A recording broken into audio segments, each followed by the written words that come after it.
अभ्यासकुल classes में आपका स्वागत है। सो हम मूव ऑन करेंगे पार्शियल डिफरेंशियल इक्वेशन के अगले टॉपिक के ऊपर।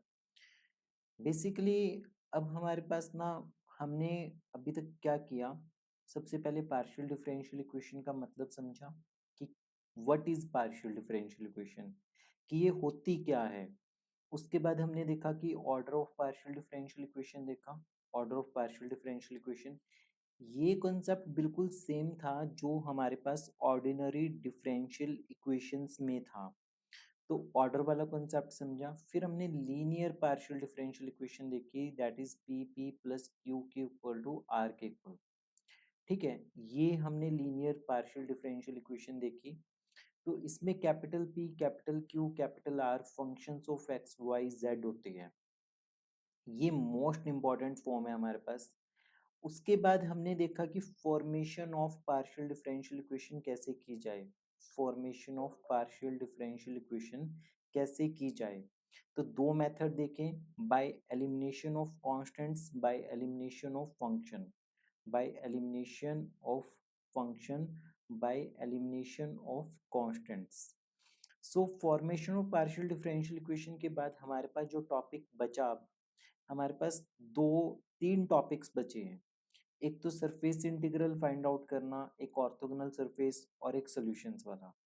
तो सॉल्यूशन वाले में हमारे पास ना हर क्वेश्चन में हमारे पास कुछ इस तरीके से पार्शियल डिफरेंशियल इक्वेशन गिवन होगी, that is P P plus Q Q equal to R की फॉर्म में हमारे पास गिवन होगी।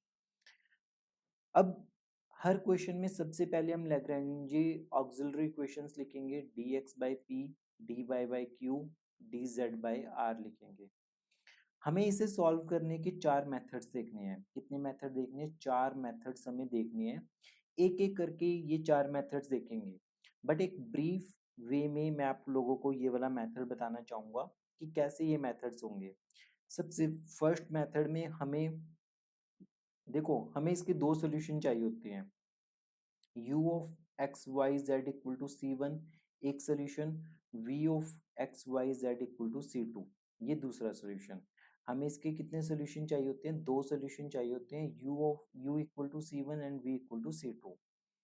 तो एक तरीका क्या होता है, या तो वेरिएबल सेपरेट हो जाएं, जैसे हमने पहला और दूसरा पेयर ले सकते हैं, या दूसरा और तीसरा पेयर ले सकते हैं, या पहला और तीसरा कंपोनेंट ले सकते हैं।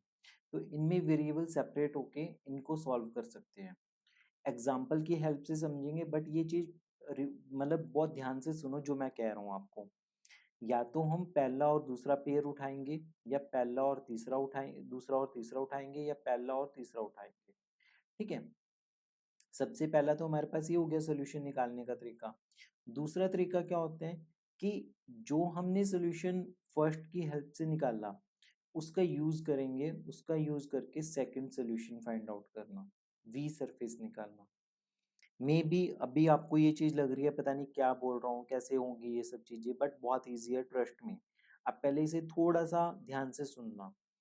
थर्ड में हमारे पास क्या होगा, हम तीन मल्टीप्लायर ऐसे देखेंगे, एल एम एन मल्टीप्लायर्स ऐसे देखेंगे कि वो क्या बनेगा हमारे पास, l d x plus m d Y plus n d z, such that नीचे क्या बनेगा, l p plus m q plus n r, ये बनेगा।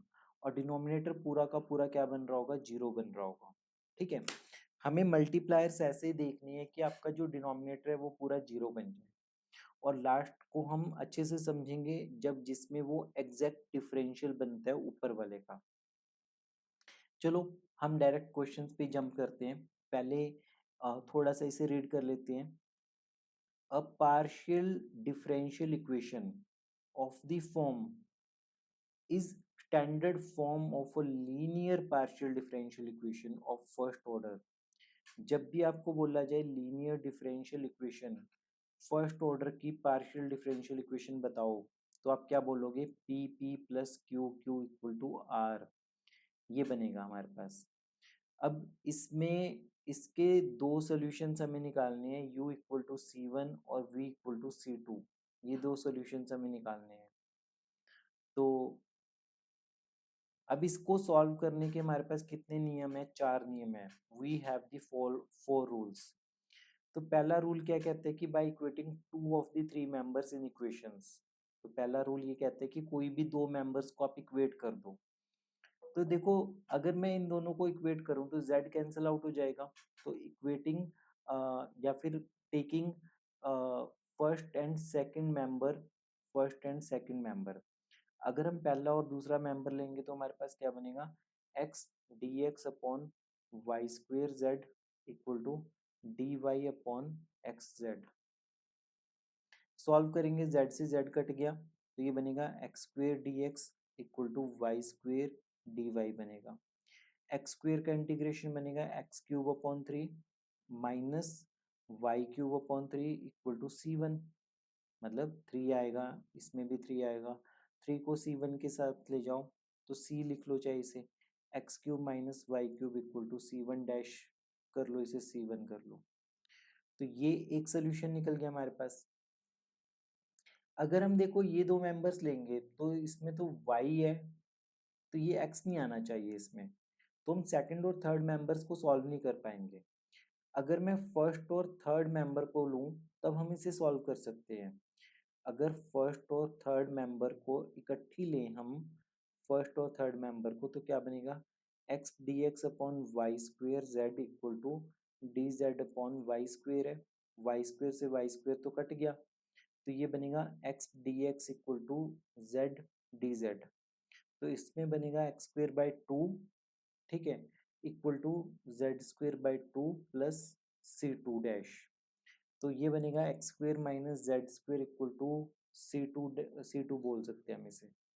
तो हमारे पास यहाँ से ये दो सॉल्यूशंस आ गए, ठीक है। तो फाइनल सोल्यूशन हम कैसे लिखते हैं, फाइनल सोल्यूशन लिखते हैं कि F of X cube minus Y cube comma X square minus Z square equal to zero. ये हमारा सोल्यूशन है, ये हमारा u है और ये हमारा v है। तो इस तरीके से फर्स्ट रूल काम करता है। फर्स्ट रूल में फिर से ध्यान से सुनना, वीडियो को बहुत पेस पे देखोगे तो कुछ भी समझ नहीं आएगा, आराम से स्लो देखो कंसंट्रेशन के साथ। सबसे पहले हमने पहले दो पेयर्स लिए, पहले दो पेयर्स में से x और y है, तो हमारे पास बाकी सारी टर्म्स भी x और y के टर्म में होनी चाहिए। z दिख रहा था, हमें पता चल गया कि ये कट जाएगा। फिर हमने y और z की टर्म्स देखी तो x तो किसी से भी नहीं कटेगा, तो हम इन दोनों को नहीं ले सकते। फिर फर्स्ट और थर्ड लिया तो वाई स्क्वेयर से वाई स्क्वेयर कट जाएगा। तो अब ये सोल्यूशन इन दोनों ने बना के ये सॉल्यूशंस बने हमारे पास, ठीक है। फिर सेकंड केस में सेकंड रूल क्या कहते हैं हमें, सेकंड रूल ये कहता है कि it is possible to get one relation by the above method. ऊपर वाले मेथड की हेल्प से हम एक एक रिलेशन तो निकाल लेंगे, then that relation may be used to express one variable in terms of the other two. अब उसके बाद जो हमारे पास ये रिलेशन निकलेगा ना, जैसे ये वाला निकल गया, इसका यूज करेंगे हम, ठीक है। समझते हैं हम इस चीज को, एग्जाम्पल की हेल्प से समझते हैं। सबसे पहला काम आपका क्या है कि आपने इन दोनों को कंपेयर करना है। कंपेयर किया तो पहले दो मेंबर से हमारे पास ये चीज आ गई, इसका इंटीग्रेशन करेंगे तो बनेगा log x equal to minus log y plus log c1, ठीक है। log x plus log y क्या बनेगा, log c1। तो x इंटू वाई की वैल्यू आ जाएगी c1 की, x इंटू वाई की वैल्यू क्या आ जाएगी, c1 की इक्वल आ जाएगी। अब एक चीज देखो आप, क्या इक्वेशन नंबर वन और थ्री को अगर आप सॉल्व करोगे तो y प्रॉब्लम क्रिएट करेगा उसमें, क्योंकि हमें सिर्फ x और z के टर्म्स में चाहिए। ध्यान से देखो, अगर इक्वेशन नंबर वन और थ्री को हम कंपेयर करें तो उसमें y प्रॉब्लम क्रिएट कर रहा है,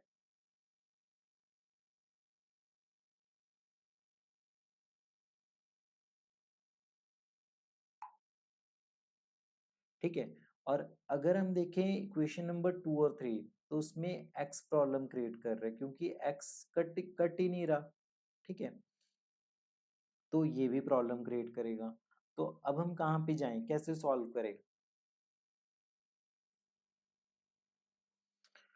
तो अब क्या करें हम, अगर मैं फर्स्ट और थर्ड मेंबर ले लूं, फर्स्ट और थर्ड मेंबर, तो कैसे लिखेंगे हम लिखेंगे D x upon X Z, ये बनेगा Z square plus X Y. और ये बनेगा हमारे पास dz/x⁴। अब प्रॉब्लम तो ये आ रही है ना कि हमारे पास यहाँ पे देखो y प्रॉब्लम क्रिएट कर रहा था, है ना? तो अगर मैं एक्स वाई को, जो हमारे पास फर्स्ट सोल्यूशन निकला है, एक्स वाई को C1 पुट कर दें तो प्रॉब्लम सॉल्व होगी। तो ये बन गया dx/x z, ये बनेगा z² + C1 = dz/x⁴। फिर जब इसे सॉल्व करेंगे तो हमारे पास वेरिएबल सेपरेट कर दें अब हम, तो ये बनेगा x³ dx = ये बनेगा, it will be z³ + C1z dz। Now integrating both sides, अगर हम इंटीग्रेट करेंगे x⁴/4 = z⁴/4 + C1z² + C2। C1 तो अजीब लग रहा है, C1 की वैल्यू हम फिर से पुट कर देते हैं, तो ये क्या बनेगा x⁴/4 - z⁴/4 - xyz²/2 = C2। तो ये C2 बन गया। अब 4 एलसीएम लोगे, अगर आप 4 एलसीएम लोगे तो यहाँ पे अपने पास 2 आ जाएगा। 4 एलसीएम लोगे तो ये नीचे वाला सारा खत्म भी हो जाएगा, ठीक है, ये नीचे वाला खत्म हो जाएगा और 4 इस तरफ मल्टीप्लाई होगा, 4C2 कांस्टेंट है, कांस्टेंट पे कोई इम्पैक्ट नहीं पड़ेगा, तो हमारे पास ये दूसरा सोल्यूशन आ गया। ब्यूटी देखो आप, ब्यूटी ये है कि जो हमने एक्स वाई को C1 निकाला, जो हमें पहली नज़र में फर्स्ट इंस्टेंस में हमें एक्स वाई प्रॉब्लम करता हुआ दिखाई दे रहा था, तो हमने जो सोल्यूशन निकला था एक्स वाई उसे C1 पुट कर दिया और उसकी हेल्प से हमारा सोल्यूशन ये निकल गया। सो बहुत इंपॉर्टेंट है, बहुत अच्छा इंटरेस्टिंग लॉजिकल तरीके से आपको सोचना होता है इन क्वेश्चंस में। उसके बाद अगर हम इसमें देखें, जो मैंने अभी आपको स्टार्टिंग में बताया था कि हमें मल्टीप्लायर देखने हैं, LP + MQ + NR 0 बन जाए, 0 बन जाएगा तो हम सिर्फ ऊपर वाले को सॉल्व करेंगे, LDX + MDY + NDZ को सॉल्व करेंगे और इसे सॉल्व करके हमारे पास एक सोल्यूशन बनेगा U1 = C। हम इस मेथड को रिपीट करके एक सोल्यूशन U2 = C2 भी बना सकते हैं। LMN को क्या बोलते हैं? मल्टीप्लायर बोलते हैं। अब इस क्वेश्चन को देखते हैं हम, जैसे हमारे पास क्या दिया हुआ है, चलो इससे थोड़ा इजी क्वेश्चन पिक करता हूँ मैं, जो आगे दिया हुआ है, मान लेते हैं, 1 मिनट रुको, जैसे कि अगर कोई और क्वेश्चन पिक करें,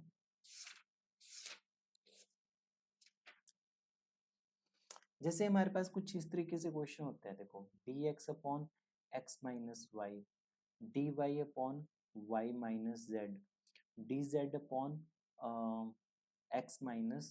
z - x, क्या होता है? z - x होता है। अगर L की वैल्यू 1 ले लें, M की वैल्यू 1 ले लें, N की वैल्यू 1 ले लें, तो क्या बनेगा? L dx + M dy + N dz divided by, तो 1 × x - y, x - y plus y - z plus z - x, तो कंक्लूजन क्या निकलेगा? y से y कट गया, z से z कट गया, x से x कट गया, 0 आ गया नीचे, तो हमारे पास क्या बनेगा? dx + dy + dz = 0 आ गया।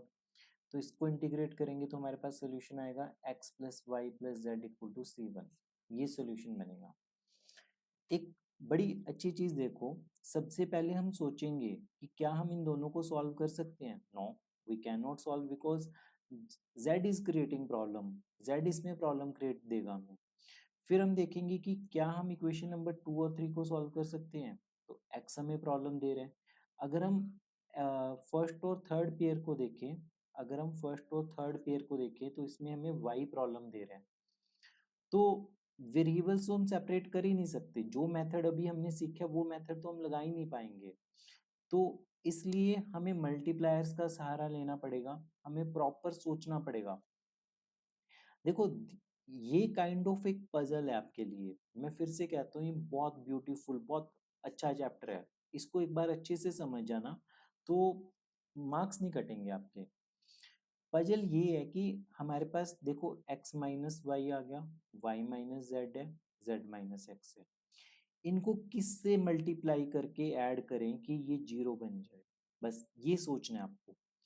फिर से देखो, इनको किससे मल्टीप्लाई करके ऐड करें कि जीरो बने, तो by chance one one one ही बना इस केस में, बस वही हमें मल्टीप्लायर्स निकालने होते हैं। ये हमारा बड़ा इंपॉर्टेंट स्टेप होता है इसमें।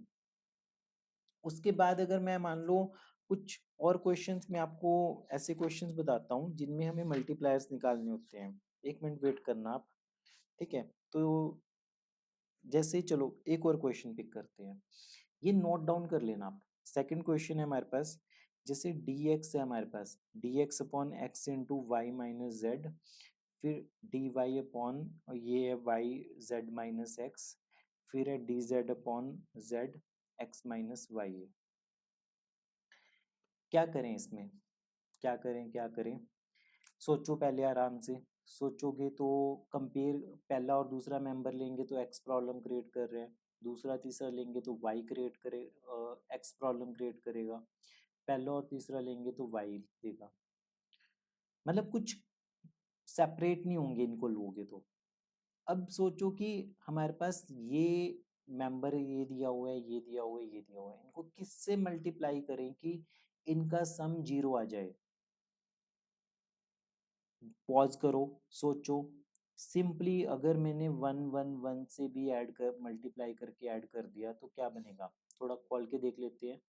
X Y minus X Z plus Y Z minus Y X plus Z X minus Z Y. तो अब इस केस में क्या बनेगा हमारे पास, एक्स वाई से एक्स वाई कट गया, ठीक है, एक्स जेड से एक्स जेड कट गया, और वाई जेड से वाई जेड कट गया। तो हो गया, we are done, denominator zero. अब यहाँ पे वो कंसेप्ट मत लगाना कि डिनोमिनेटर जीरो हो जाए तो इन्फिनिटी हो जाएगा, नहीं, बस हमारे पास ये बनेगा dx plus D Y plus D Z equal to zero, और इसका इंटीग्रेशन होगा x plus Y plus Z equal to C one के बराबर। ठीक है, वेरी गुड। ये क्वेश्चन ऐसे होगा, लॉजिक लगाओ, सोचो, फिर से सोचो, पॉज करो, एक और मल्टीप्लायर ढूंढेंगे हम इसमें। अगर मैं वन अपॉन एक्स से मल्टीप्लाई कर दूं, one upon x plus one upon y d Y plus one upon z D z divided by, इसे भी वन अपॉन एक्स से मल्टीप्लाई करूं, वाई माइनस जेड प्लस इसे वन अपॉन वाई से किया तो जेड माइनस एक्स आ गया, इसे वन अपॉन जेड से किया तो एक्स माइनस वाई आ गया। तो denominator is again zero, denominator फिर से जीरो बन गया हमारे पास। तो one upon x D x plus one upon y d Y plus one upon z D Z equal to zero आ गया। तो वन अपॉन एक्स का इंटीग्रेशन क्या बनेगा, लॉग एक्स, इसका बनेगा लॉग वाई, और इसका बनेगा log z equal to log c two दे सकते हैं हम नाम। मल्टीप्लाई करेंगे मतलब लॉग की प्रॉपर्टी लगेगी तो x Y z equal to C two हमारा आंसर आ गया। तो हमारा क्या आंसर आ गया, x Y z equal to C two is our answer. तो इस तरीके से बहुत प्यारे प्यारे से क्वेश्चंस है सारे के सारे, इनमें कुछ आपको बहुत ओवरथिंक करने की जरूरत नहीं होती, सिंपली सोचो और उसे अप्लाई कर दो। लास्ट एक जो टाइप है उसमें हम मल्टीप्लायर कुछ ऐसे देखते हैं कि नीचे वाले का डेरिवेटिव ऊपर बना मिल जाए, नीचे वाले का डेरिवेटिव हमें ऊपर बना मिल जाए। तो इसे एक एग्जांपल की हेल्प से समझते हैं हम। इजी एग्जांपल लूंगा मैं आपके लिए, dx अपॉन, अच्छा चलो पहले ना तीनों रूल समझते हैं, बहुत ध्यान से सुनना, मैं बहुत स्लो बोलूंगा अभी, और पॉज, वीडियो को बहुत तेज मत करना। फर्स्ट रूल में हमारे पास क्या होता है, dx बाई पी है, जैसे dy बाई क्यू है, और dz बाई आर है। तो हम ना पहले या तो ये दो मेंबर्स लेते हैं, या ये दो मेंबर्स लेते हैं, या ये दो मेंबर्स लेते हैं, इनको सॉल्व करते हैं, इनको क्या करते हैं, सॉल्व करते हैं, वेरिएबल सेपरेट हो जाते हैं, इनमें क्या हो जाते हैं, वेरिएबल सेपरेट हो जाते हैं। दूसरे मेथड में हमारे पास क्या होता है कि हमने जो यहाँ से सॉल्व करके निकाला होता है उसका यूज कर लेते हैं हम, उसका क्या कर लेते हैं, यूज कर लेते हैं। तीसरे मेथड में हम l d x plus m d Y plus n d z divided by l p plus m q plus n r ये करते हैं। जो डिनोमिनेटर होता है वो जीरो बन जाता है इसमें, हमें मतलब मल्टीप्लायर लेते हैं ऐसे है कि वो जीरो ही बन जाए। फोर्थ में क्या होता है, जो भी हम करेंगे कि नीचे वाले का डेरिवेटिव हमें ऊपर दिख जाए, नीचे वाले का डेरिवेटिव हमें कहाँ दिख जाए, ऊपर दिख जाए। तो एक बहुत प्यारा सा क्वेश्चन करते हैं, d x upon x minus y d Y upon y minus x minus z और डी जेड बाई जेड आ गया हमारे पास। ठीक है, सिंपली एक तो हमें सिंपल सोल्यूशन दिख रहा है कि देखो z को z के साथ ऐड किया तो जीरो बन गया, इसको इसके साथ ऐड करेंगे तो जीरो, तो मल्टीप्लायर एक सेट तो हमारे पास 1 dx plus 1 dy plus 1 dz आ गया हमारे पास, और डिनोमिनेटर में सारा का सारा जीरो बन गया। तो इसका इंटीग्रेशन करके क्या आएगा, x plus Y plus Z equal to c1 आ गया हमारे पास, x plus Y plus Z equal to c1 आ गया। अब एक और तरीके से सोचो, 1 into d x minus 1 into d Y plus 1 into d Z equal to D z by z, तो क्या बनेगा इसमें हमारे पास minus y plus x plus z. ठीक है, तो ये ध्यान से देखने के बाद हमें पता चला d x minus d Y plus D z 2 times x minus y plus z, और ये बनेगा डी जेड बाई जेड बनेगा।